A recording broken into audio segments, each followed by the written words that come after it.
আজ থেকে ঠিক 40 রাক্ষস পর তোমার সামনে এসে দাঁড়াবে কিরণমালা।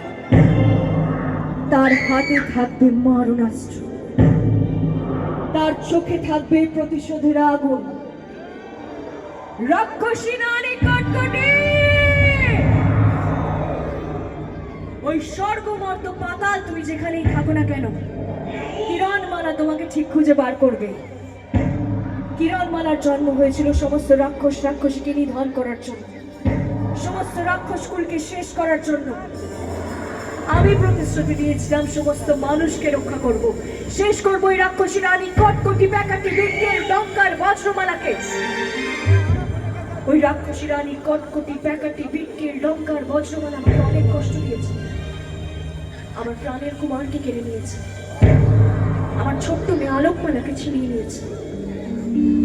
কিন্তু তা আমি জানতাম আমি একদিন ঠিক পারবোই ওই রাক্ষসী রানী কটকটিকে শেষ করতে, কারণ আপনারা সবাই আমার পাশে ছিলেন।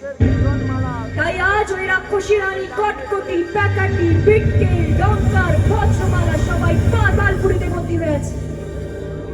তারা চাইলেও আসতে পারবে না, মানুষের কোনো ক্ষতি করতে পারবে না, কারণ আমি সর্বদা আপনাদের রক্ষা করব। আমি কিরণমালা।